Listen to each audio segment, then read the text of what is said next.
lo dice de esa manera. El fatalismo no combina con el amor de Dios ni con la libertad que Él nos dio para tomar decisiones. A lo largo de la historia, los seres humanos tomaron decisiones porque las tomaron por voluntad propia, no porque Dios sabía que iba a suceder de esa manera. Claro que Dios, siendo Dios, pues conoce el futuro, conoce lo que vamos a decidir, pero Él no determina eso. Un día un joven me hizo una pregunta: Pastor, ¿Dios sabe todo? Claro que sabe. ¿Dios sabe que me voy a perder o me voy a salvar? Claro que sí. Y entonces él pregunta: si sabe que me voy a perder, ¿para qué me voy a querer salvar? Porque me voy a perder. Y si sabe que me voy a salvar, ¿para qué me preocupo? Me voy a salvar. No, querido, ahí está el problema. Eso es fatalismo. Dios, por ser Dios, conoce el futuro, sabe lo que vas a decidir, pero su preconocimiento no decide lo que tú vas a hacer. Dios te dio libertad. Si te vas a salvar es porque escoges andar en los caminos de Dios. Y si te vas a perder es porque rechazas todo eso. No porque Dios sabía, sino porque tú tomaste tus decisiones. Por eso Dios dice: a los cielos y a la tierra pongo por testigo delante de ustedes que he puesto la vida y la muerte, la bendición y la maldición. Escoge la vida, pero no te voy a obligar. Eres tú el que va a tener que decidir. Ahora, Dios siendo Dios, claro que Él conoce lo que va a suceder, pero eres tú el que decide lo que vas a hacer.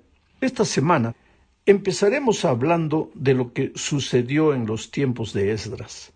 Más de un siglo antes, el profeta Isaías había advertido al pueblo de Judá que sería llevado al cautiverio como resultado de sus pecados.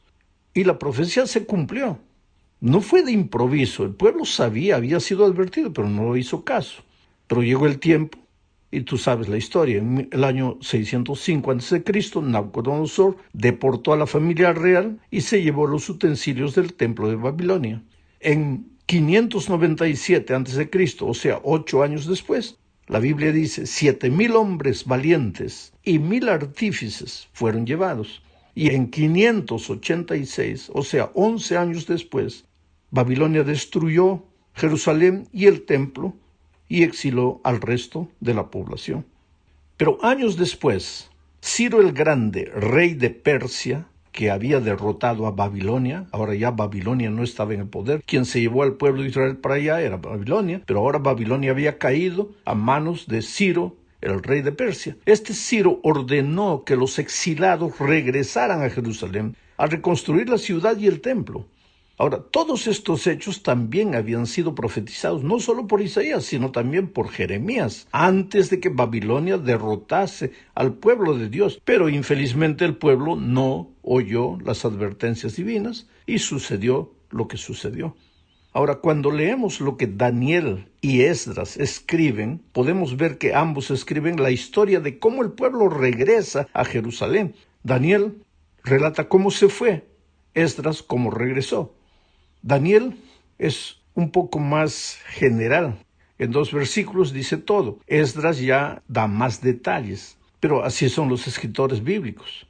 Dios inspira a cada uno y cada uno coloca lo que ha recibido por inspiración divina. Ahora, lo que necesitamos tener presente es que Dios escribe la historia. Esdras capítulo 1, versículo 1 al 3 dice: para que se cumpliera lo que el Señor había anunciado por medio de Jeremías. Ahora, ¿quiere decir que todo sucedió porque Dios lo había anunciado por medio de Jeremías? No, pues aquí está lo que queremos explicar y lo que necesitamos entender. Las cosas no suceden solo porque Dios lo dijo, pero suceden porque nosotros tomamos la decisión. Entonces, vuelvo a leer el texto. Para que se cumpliera lo que el Señor había anunciado por medio de Jerusalén, en el primer año del reinado de Ciro, de Persia, el Señor despertó el espíritu de Ciro. Me gusta esa expresión, el Señor despertó el espíritu de Ciro. Esa palabra despertó se usa en la Biblia para expresar lo que el águila hace con sus hijitos. Los estimula, los desafía, los anima, los sacude. Dice que el Señor despertó el espíritu de Ciro. No dice lo obligó, sino que lo sacudió. El espíritu habló al corazón de Ciro. Pero la respuesta voluntaria fue de Ciro. Sigo leyendo. En el primer año del reinado de Ciro de Persia, el Señor despertó el espíritu de Ciro para que hiciera pregonar por todo su reino, de palabra y por escrito, lo siguiente. Ahora mira lo que dice Ciro. Así dice Ciro, rey de los persas: el Señor, el Dios de los cielos, me ha dado todos los reinos de la tierra y me ha ordenado reconstruir el templo de Jerusalén que está en Judá. Si hay entre ustedes alguien que sea de su pueblo, que su Dios lo acompañe y vuelva a Jerusalén, que está en Judá, para reconstruir el templo del Señor, Dios de Israel, pues solo Él es Dios. Oh querido, algo sucedió en el corazón de Ciro. Dios tocó su corazón, lo sacudió, el Espíritu le habló. Ciro podría haber sido un terco que no le hubiera hecho caso al Espíritu Santo, pero oyó la voz de Dios y obedeció. Y ahí está lo que vengo diciendo. Dios profetiza, Dios anuncia, Dios advierte, Dios aconseja, pero Dios no obliga. Las personas toman su decisión. Pensemos, el pueblo de Israel no había sido advertido por los profetas. Sí, tomaron la decisión equivocada, fueron al cautiverio. Ahora Dios viene y habla a Ciro. ¿Él podría haber hecho como el pueblo de Israel y haber rechazado? Claro que sí, pero no lo hizo. Oyó la voz de Dios, reconoció la autoridad de Dios y ordenó al pueblo que si quisieran volver, podían hacerlo. Todos los que querían regresar a reconstruir la ciudad, podrían hacerlo. Así trabaja Dios en la historia. Vamos ahora a la segunda parte de este estudio. Veremos que la reconstrucción sucedió en el mismo lugar donde sucedió la destrucción. Repito, la reconstrucción sucedió en el mismo lugar donde sucedió la destrucción. Claro, tú me puedes decir, eso es lógico. No, querido, no es lógico. Porque generalmente nosotros huimos del pasado. Lo dejamos todo para empezar una nueva vida, entre comillas. Pero Dios permitió que el pueblo regresara a los mismos lugares de donde había salido, donde había fracasado, e hicieran todo como deberían haberlo hecho antes de caer. Nehemías 7:73 dice: los sacerdotes, los levitas, los porteros, los cantores, parte del pueblo, los sirvientes del templo y el resto de los israelitas habitaron sus respectivas ciudades, volvieron al lugar de donde salieron. Querido, en esas ciudades habían vivido esas personas cuando Isaías y Jeremías les había dicho que corrigieran sus caminos, porque de otro modo la destrucción vendría. Ellos no habían hecho caso y la destrucción vino. Ahora, 70 años después, Dios les da la oportunidad de escribir una nueva historia. Los regresa al punto de partida, a sus ciudades de donde salieron. Van a vivir en esas mismas ciudades, pero Dios espera que vivan ahora de manera diferente. Por eso los capítulos 1 de Esdras y el 7 de Nehemías y muchos otros capítulos de ambos libros están llenos de nombres, de familias, nombres particulares. Nosotros les llamamos genealogías. Aparentemente las genealogías no tienen importancia. Generalmente cuando leemos la Biblia llegamos a esa lista de nombres y ya los sacamos para un lado porque creemos que no son importantes. Pero para Dios son importantes, por eso están en la Biblia. ¿Sabes por qué? Porque cada persona para Dios es importante. Porque Dios conoce en detalle la historia de cada ser humano. Dios conoce de dónde vienes, querido. Lo que pasó en tu vida, en tu pasado, en tu historia. Cosas que nadie sabe, solo tú sabes. Dios conoce.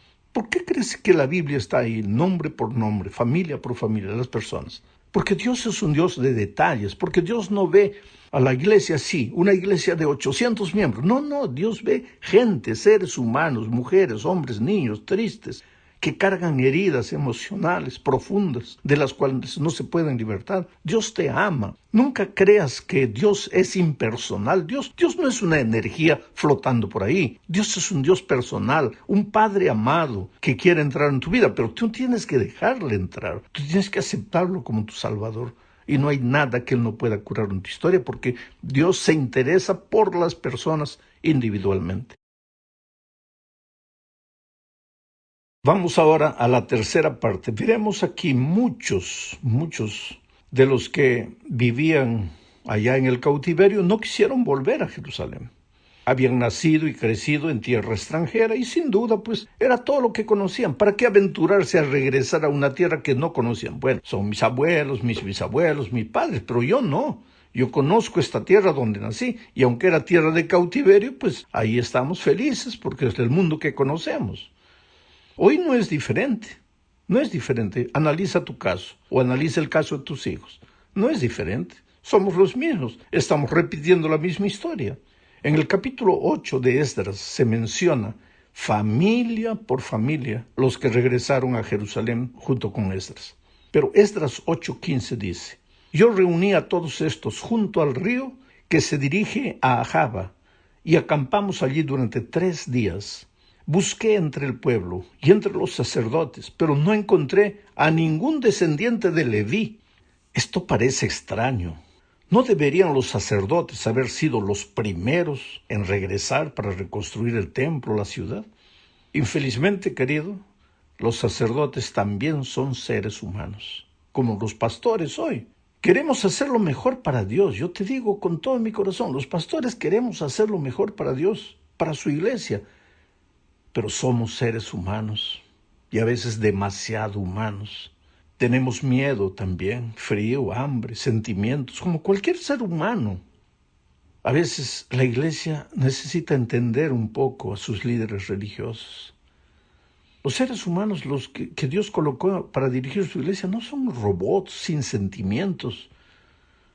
Son hombres que quieren conducir a este pueblo a su destino glorioso, pero infelizmente son seres humanos. Ahora ya cuando no había ningún levita, Esdras mandó a buscar gente de la tribu Leví y la encontró. Porque siempre hay personas decididas a enfrentar el peligro, suceda lo que suceda. Mira, yo acabo de regresar de México. No voy a especificar lugares, pero pasé una semana entera en varios lugares de una región de mucho peligro. Los pastores que salen ahí a predicar el evangelio, a predicar, que viajan en esas carreteras solitarias de noche, de día, de madrugada, son hombres que colocan su vida, la vida de sus esposas y sus hijos en riesgo.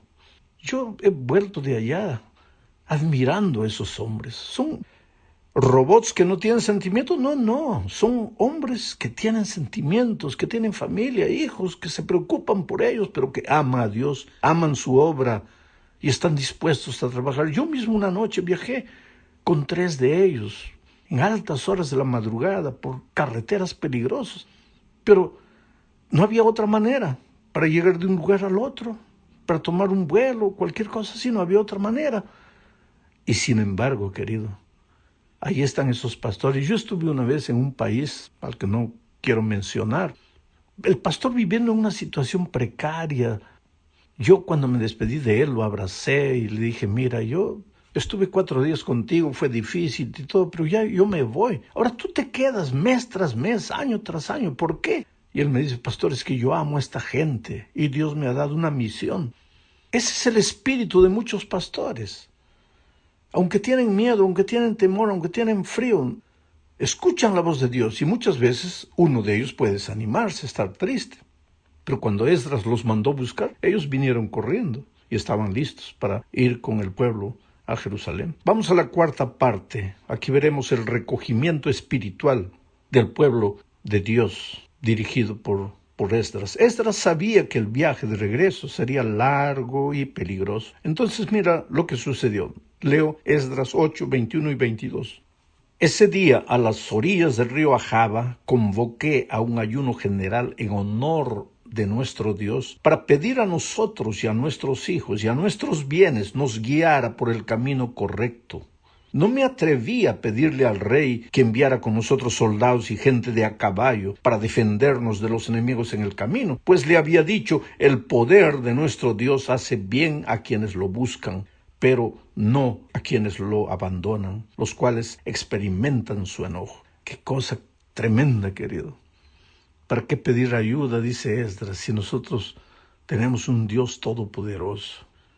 Ahora, hay que entender con equilibrio esto. Eso no quiere decir que muchas veces la policía no tiene que ayudarnos, escoltarnos, guardarnos. Pero por otro lado, no son los hombres los que nos defienden y nos protegen, es el Dios todopoderoso que tenemos. Lo que Esdras hizo fue seguir el consejo divino que estaba registrado hace mucho tiempo por boca de Moisés en Deuteronomio 31 al 4. Leo, dice, Dios le había prometido esto al pueblo mucho tiempo atrás. Cuando todo esto te haya sobrevenido, es decir, la bendición y la maldición que he puesto ante ti, si estás en medio de todas las naciones a las que el Señor tu Dios te haya arrojado, te arrepientes y con todo tu corazón y con toda tu alma te vuelves al Señor tu Dios, lo mismo que tus hijos, y prestas atención a su voz conforme a todo lo que hoy te mando cumplir, entonces el Señor tu Dios hará volver a tus cautivos y tendrá misericordia de ti y volverá a recogerte de entre todos los pueblos por donde te haya esparcido. Aun cuando tus desterrados se encuentren en los lugares más remotos que hay debajo del cielo, de allí te tomará y te recogerá el Señor tu Dios. ¡Qué promesa maravillosa, querido! No hay un lugar tan distante, tan lejano, a donde el pecado te lleve, que de allí el Señor no te traiga si te arrepientes, si reconoces lo que has hecho. Por lo tanto, sí estoy hablando en este momento para alguien que está lejos de la iglesia, hundido en los vicios, en la miseria, desterrado en esta tierra en la que vagamos. Pero escuchas la voz de Dios y te arrepientes y vienes corriendo. Él te va a recibir, Él te va a traer, porque esa es su promesa. Por eso, Esdras, junto al río, Ahab se arrodilló y clamó a Dios y ayunó porque querían volver a la ciudad sabiendo que Dios estaba con ellos. Llegamos al fin de este comentario, hablando de lo que sucedió con relación a Jerusalén. Leo Nehemías 11:1. Dice, los hombres importantes del pueblo se quedaron a vivir en Jerusalén. El resto del pueblo echó suertes para que 1 de cada 10 se quedara a vivir en la ciudad santa y los 9 restantes vivieran en las demás ciudades. Varios hombres se ofrecieron voluntariamente a quedarse a vivir en Jerusalén y el pueblo les dio su bendición. Es extraño. Nadie quería vivir en la ciudad. Tuvieron que escoger 1 de cada 10 para que se quedara, para